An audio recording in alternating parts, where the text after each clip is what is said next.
She was in too much of a hurry to see me go. That's what stayed with me. Not the suitcase she helped me zip up the night before, not the coffee she had ready before sunrise, not the hug in the parking garage that lasted exactly as long as a polite hug lasts. What stayed with me was the hurry. The way she checked her watch twice while I was pulling my bag out of the trunk. The way she had the car turned around before I'd even made it through the doors. I was 53 years old, a one-way ticket to Paris in my jacket pocket, and the taste of black coffee on my tongue, and something in me, something I'd learned to listen to after 20 years, in situations where a mistake doesn't come with a do-over, said the ground beneath my feet wasn't as solid as it looked. Before I tell you what happened inside that airport, I need to tell you who I was before I walked in. My name is Daniel Hayes. I grew up in Knoxville, spent most of my adult life in Nashville, and gave 24 years to commercial aviation, flying for Delta out of Nashville International, with routes that took me up and down the eastern seaboard and across the middle of the country more times than I could count, landing at O'Hare in a January ice storm, taking off out of Atlanta with a line of thunderstorms building to the west, a 40-minute connection in Charlotte at 11 at night. That was a normal day for me. When I retired from commercial flying at 47, I didn't go home and sit down. I opened a flight school out near Smyrna, about 20 miles southeast of Nashville, close to the Smyrna airport. Small operation. 5 aircraft, 2 instructors besides myself, a briefing room with sectional charts pinned to the walls, and the permanent smell of burnt coffee. I trained private pilots, a handful of commercial students, 1 or 2 who went on to do real things with it. People would ask me why I kept going back to airplanes after all those years. I never had a good answer. It's like asking a carpenter why he still runs his hand across the wood grain even after he's retired. It's not nostalgia. It's just what you are. Saturday mornings I'd get to the school before any student showed up, start the coffee, open the hangar doors, and stand there for about 5 minutes looking at the planes in the quiet,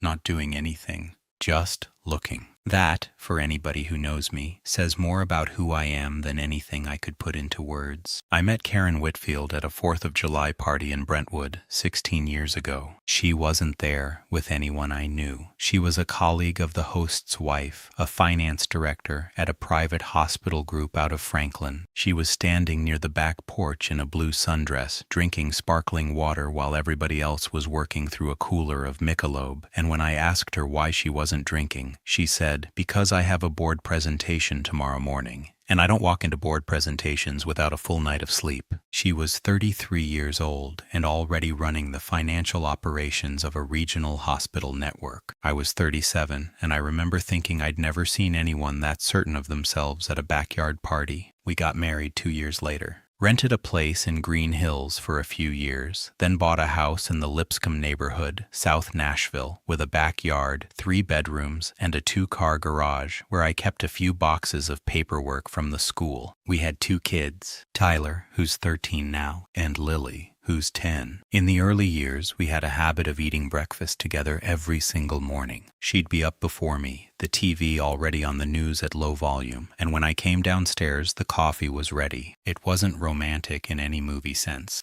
It was better than that. It was consistency. It was the feeling that the day had something underneath it. At some point, the coffee kept being ready, but she'd already left. I got used to it so gradually, I never noticed when the habit had become something else. The Paris trip was announced 3 weeks before our wedding anniversary. Karen came home on a Thursday with an envelope and set it in front of me while I was finishing dinner. Inside was the ticket, a hotel reservation in the 7th arrondissement, and a handwritten card. "You need this. Go alone. Rest. Stay 10 days. I've got the kids." I sat with the card for a moment. It wasn't the kind of gift she usually gave. It wasn't the kind of thing we did, sending each other off on solo trips. But she said she'd already worked it out with her mother to help with the kids, that it would be fine, that I'd been saying for years I'd never actually seen Paris, only ever had layovers long enough to get to a hotel and back. Everything she said was true. That's why it took me so long to hear what she didn't say.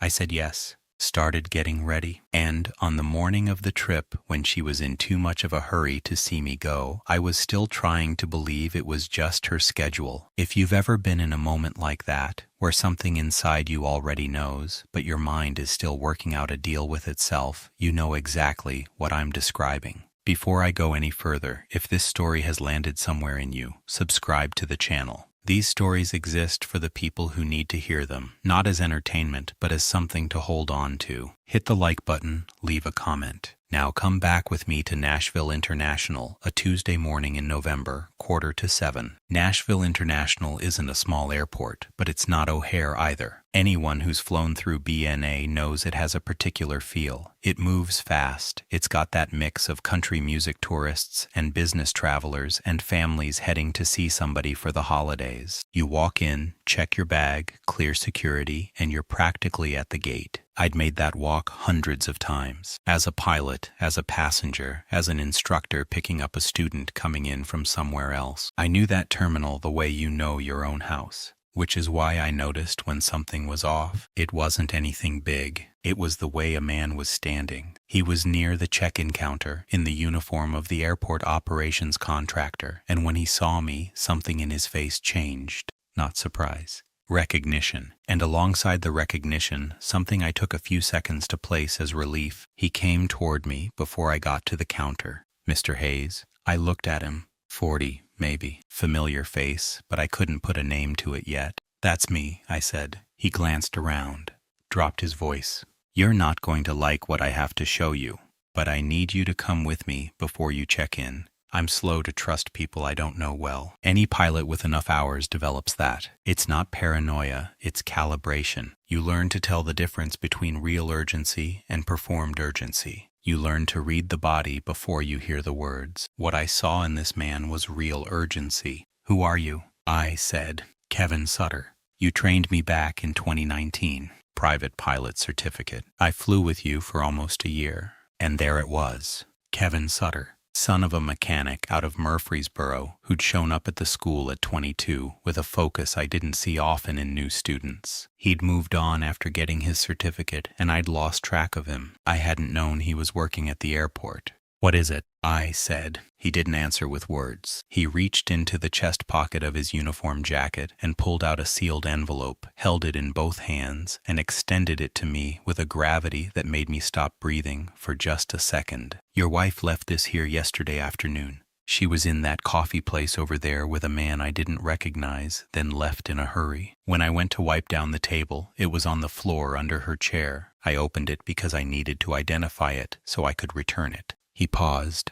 "When I saw your name in there, I held on to it." He walked me to a small operations room off the main terminal. Plastic table, one window looking out over the tarmac. I sat down, opened the envelope, 6 pages, printed on the letterhead of a law firm in Franklin, Tennessee I'd never heard of. Caldwell and Marsh, Estate and Asset Planning. It took me 3 minutes to read them, not because they were hard to understand, because I had to read them twice before I could accept what they said. It was an operational summary, a timeline, transfer documents for 2 properties, the house in Lipscomb, which was our home, and a condo in the Gulch we'd bought as an investment property 6 years back, into an LLC called WK Assets Property Holdings, formed 22 months earlier in the name of a managing member I didn't recognize, a woman named Diane Whitfield. Whitfield, Karen's maiden name. The transfer was scheduled to close at the title company on Thursday of that week, 2 days after my flight out, requiring Karen's signature and the co-members. The only thing it needed to be valid was my absence from the country. The last line of the document was a handwritten note in the margin in the attorney's hand. "Confirm with K that D has boarded before scheduling title." I sat still for 6 minutes. For anyone who knows me, that's long enough for a full internal war to start, reach its peak, and come to a conclusion. Kevin was standing at the door with his back to me, giving me room. "You read all of this?" I said. "Yes, sir," he said without turning around. "All right." I folded the pages, put them in my jacket pocket, closed the button, stood up, went to the window, and looked out at the tarmac. A Southwest plane was being fueled. A ground crew technician was walking with a clipboard. I thought about Tyler. I thought about Lily. Then I thought about Karen checking her watch twice in the parking garage. I didn't feel angry. I felt what I feel when I'm in the air and an instrument gives me a reading it shouldn't, a cold, operational clarity that strips away everything that isn't necessary and leaves only what needs to be done. Kevin, I said.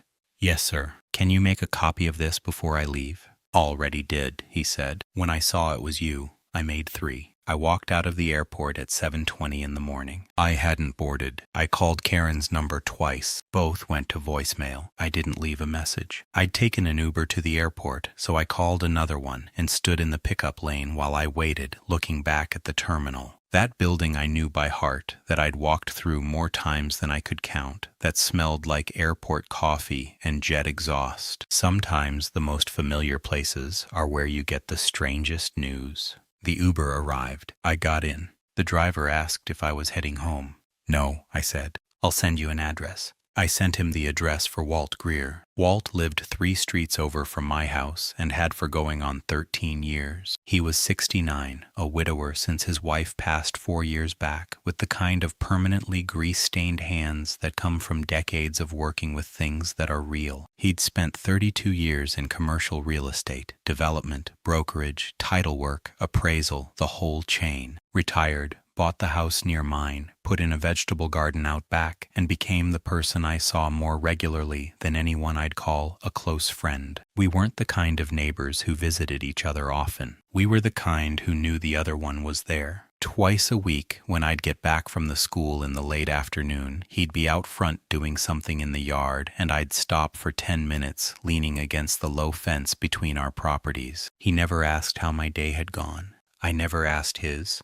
We talked about whatever was in front of us, a tree that needed trimming, an unfamiliar truck parked on the street, something from the news the night before. The kind of conversation that doesn't seem like much, but holds a lot of weight. When I knocked on his door at 7:40 that morning, still carrying my carry-on and with the envelope in my jacket pocket, he pushed the curtain aside, looked at me for 2 seconds, and said nothing. "Coffee's on," he said. "Come in." I laid it all out in one sitting. He put the envelope on his kitchen table next to his mug and walked him through the whole thing. The trip, the airport, Kevin, the 6 pages. Walt read every one of them the way a man reads a structural report. No expression, no commentary, turning pages at his own pace. When he finished, he folded them, slid them back in the envelope, and took a sip of coffee. "Diane Whitfield," he said. "Her sister," I said. "Or that's what I'm guessing. K Assets Property Holdings. You pull the LLC registration yet?" "Not yet." He got up, went to the counter, came back with a yellow legal pad and a pen. "Give me both property addresses."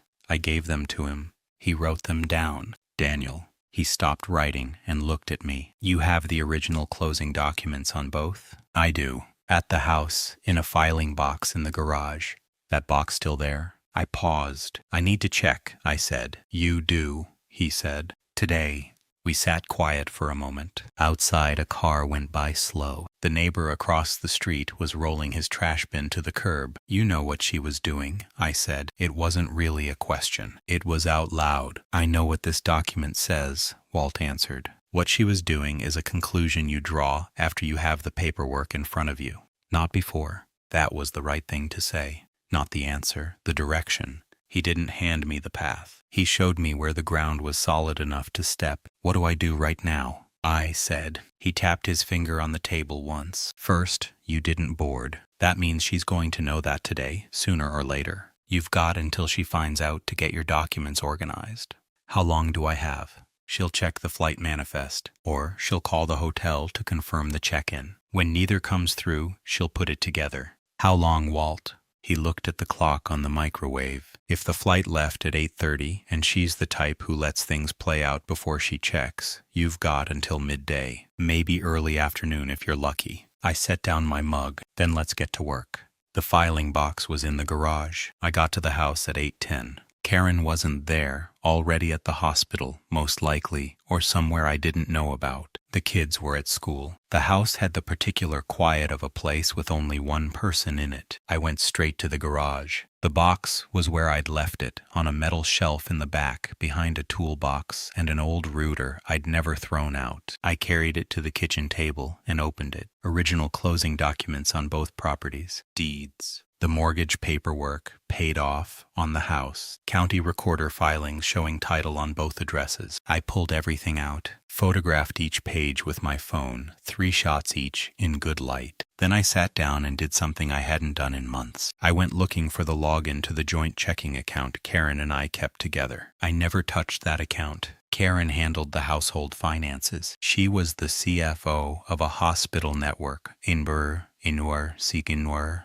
Inbur. It made sense that she'd run the numbers at home, too. I ran the flight school and trusted that the bills were getting paid. I opened the app at 8:23 in the morning. The balance in the joint account was $240. I went to the transaction history. The last 18 months were a map I hadn't known existed. Regular transfers every month to a business account, amounts ranging from $4,000 to $9,000, sometimes 2 transfers in a single month. The memo line was always the same: consulting services, UK assets. I added up the numbers in my head as I scrolled. I stopped when I got close to $92,000. I didn't react visibly. Closed the app, got up, went to the kitchen window and looked out at the backyard. The yard was well kept. She'd had someone out to aerate and overseed the lawn the week before. Sometimes you look at something you've seen every day and start to understand it was different from what it looked like for a lot longer than you thought. I went back to Walt's with the filing box, my phone with the photos, and a screenshot of the transaction history. Walt knew Nashville's real estate landscape the way only someone who'd spent 30 years working every corner of it could know it. Not the glossy version, but the connective tissue underneath. He knew who the players were at the title companies, which attorneys were known for working at the edges of what was acceptable, which holding companies had histories that looked a lot like WK assets. In 2 hours, using just the legal pad, his phone, and the documents I'd brought, he put together a picture I couldn't have built on my own in weeks. WK assets had been formed 22 months ago. 2 weeks after a trip Karen and I had taken together to Asheville, North Carolina, for our 14th anniversary. I remember that trip. We drove up through the mountains, stayed at a place near the River Arts District, and she was quiet for most of it in a way I'd chalked up to work stress. Diane Whitfield, the LLC's managing member, was Karen's younger sister. 36, single, living in Memphis with no prior history in real estate. She's just the name on paper, Walt said. Karen ran this. Why would her sister go along with it? That's a question you ask the sister, not me. I looked at the legal pad. The timeline was clear. LLC formation, start of the transfers out of the joint account, first title company inquiries on both properties, and now the window the trip was supposed to open, the closing, while I was across the Atlantic with no way to contest it in real time. It was a well-built plan. No loose ends. A lot of things had been thought through. It hadn't accounted for Kevin Sutter. Walt, I said, how long would it take you to put what you have here into something an attorney can actually use? He looked at the legal pad. You give me the rest of the afternoon. Tomorrow morning, you have what you need. I've got the rest of the afternoon. He picked up the pen. Then let me work. I left his house at 11:40 and drove to pick up Tyler and Lily from school. It wasn't my day to get them. I called the front office and said I'd be picking them up early due to a change in plans. When I pulled up to the entrance and Tyler saw me through the window, he came out with a look on his face that was genuinely puzzled. Dad, weren't you supposed to be on a plane? Plans changed. How come? Change of plans. He looked at me for a second the way 13-year-olds sometimes look at you, like they're reading more than you said. He didn't push it. Grabbed his backpack and got in. Lily was wound up because it was her B-day and she'd forgotten her sneakers and was bracing herself for trouble. When she realized I wasn't going to make it an issue, she spent the next 20 minutes telling me about a substitute teacher who'd shown the class how to make papier-mâché animals. I drove them to my sister's place in East Nashville, about 15 minutes away. I told her something had come up and I needed her to keep the kids that night. She didn't ask what had come up. She's older than me. She knows when it's not the time. When I pulled away, it was almost 1 in the afternoon. My phone had 4 missed calls from Karen. I didn't call back. That afternoon, while Walt was working through the documents, I did 3 things. The first was to go in person to the Davidson County Register of Deeds office downtown and request a current title report on both properties. The clerk took 40 minutes. I sat in one of the plastic chairs in the waiting area with my phone face down on my knee. The report confirmed what the attorney's document had described. There was a pending transfer notation on both titles, filed 8 days earlier. It hadn't closed yet. The window was still open, but not for long. The second thing was to call Kevin Sutter. He picked up on the second ring. Mr. Hayes.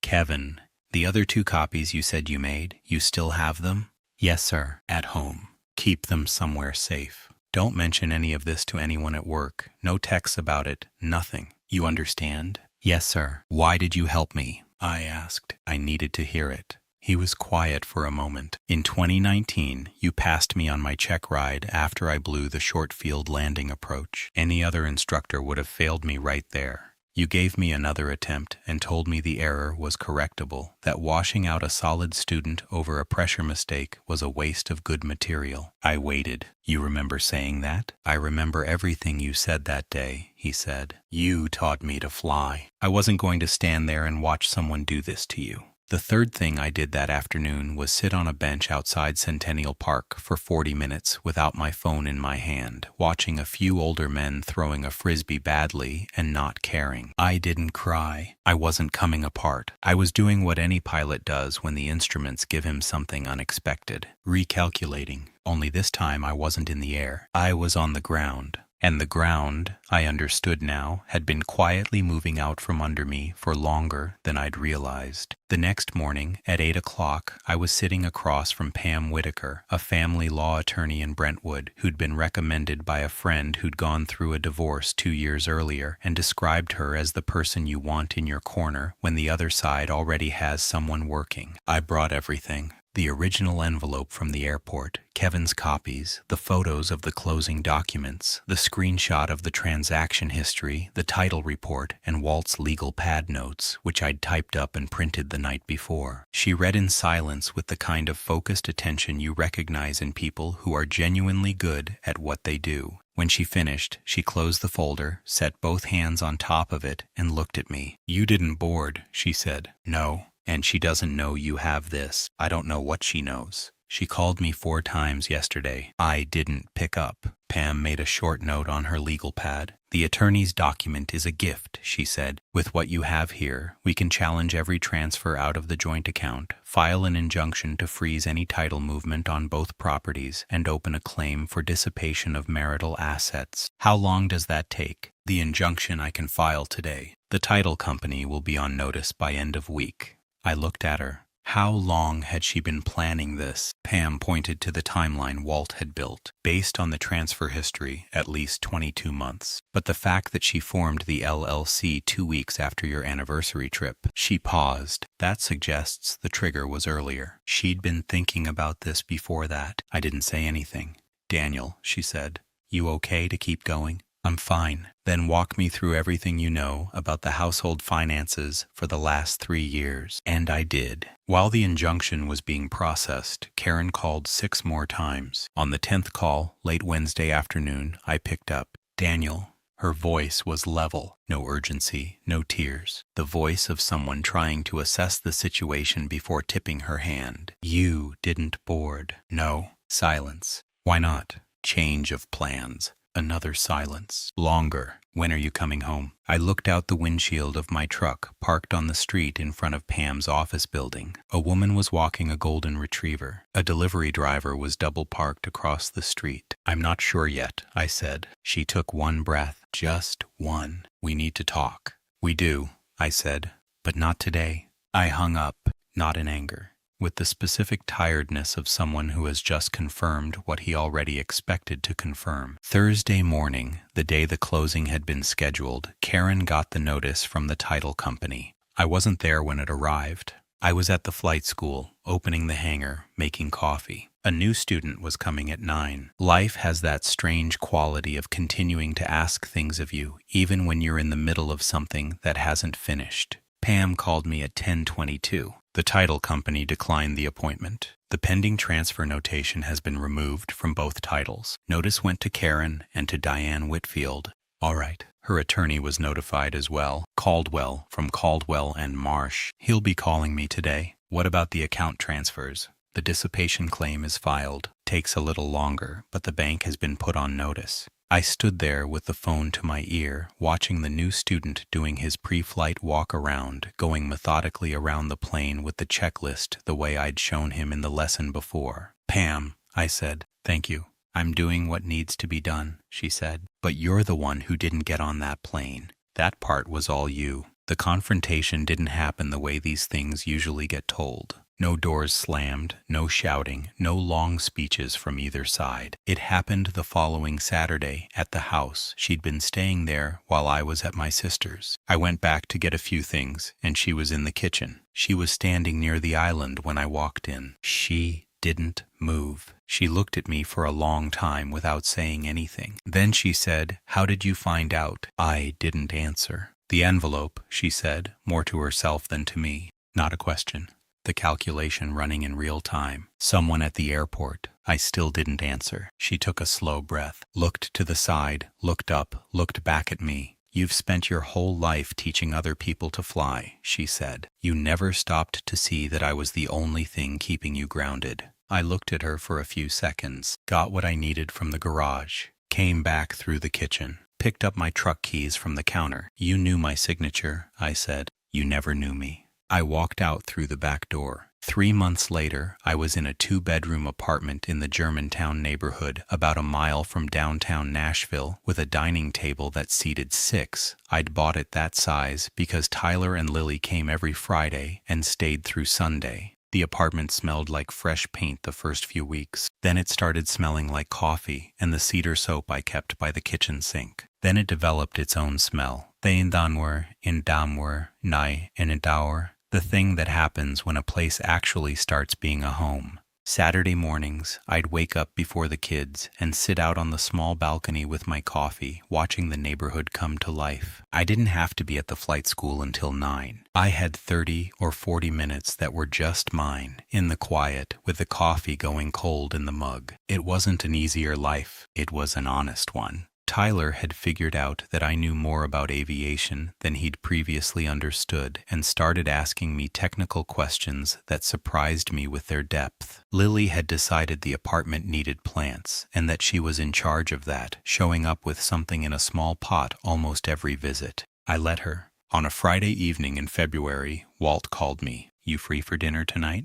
I drove over. He'd made a pot of chili, the only thing he cooked, and he did it right, with cornbread on the side. We ate at the table in his kitchen with the TV on mute in the other room, and spent a good while not talking about anything that mattered. At some point he said, "You hear that Caldwell lost 2 corporate clients after all this?" "Didn't hear that." "Word travels in this business," he said, cutting a piece of cornbread, not saying it was deliberate. But his name got around. I paused. "What about Diane Whitfield?" "Agreed to a consent order. Removed herself from the LLC. Probably got advice that cooperating was the smarter play." "And Karen?" Walt set his fork on the edge of his plate. "Still at the hospital network. The divorce is moving." He looked at me. "What matters is the properties are frozen, and you're going to come out of this with what's yours." We sat quiet for a moment. "Walt," I said, "why did you help me the way you did? You didn't have to put together all those notes." He picked his fork back up. "My wife had Alzheimer's the last 2 years of her life," he said. "I took care of her here, in this house, by myself, and I never asked anyone for a thing because I thought I could handle it." He paused. "I couldn't.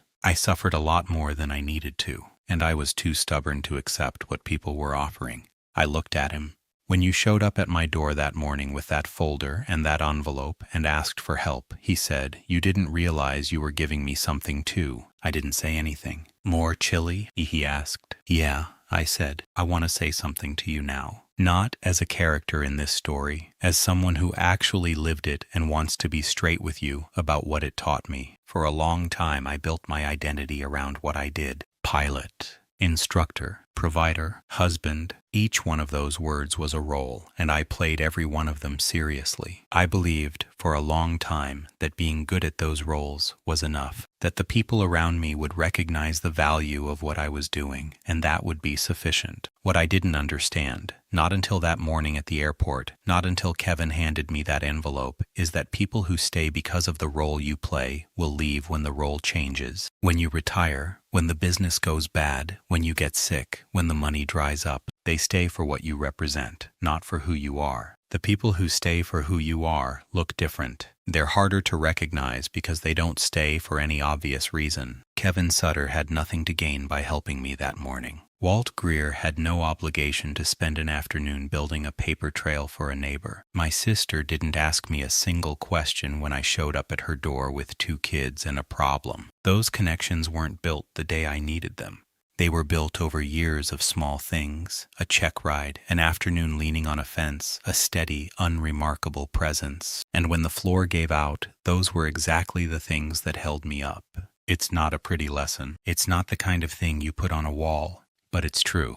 What's going to still be standing when everything else falls isn't what you signed at the title company. It's what you built for real without knowing you were building it. Do you invest in your relationships the same way you invest in what has a deed attached to it? I'll leave you with 3 questions. The first one is practical. If everything you have today was taken away tomorrow, the title, the position, what you represent to the people around you, who would stay? Can you name that person right now? The second one is harder. Have you ever kept someone close not for who they were, but for what they represented to you? And were you honest about it? The third is the one I ask myself sometimes on Saturday mornings, on the balcony, with my coffee going cold. Do you believe people show you who they really are in someone else's moment of crisis? Not at the cookout, not at the Christmas party, but when you show up at their door in the morning without any warning, carrying a folder and a problem. I do believe it. I learned it in about the most concrete way you can. If this story landed somewhere in you, if you saw yourself in some part of it, or if it made you think of someone you know who's going through something like this, hit the like button, share it. This kind of story doesn't exist for entertainment.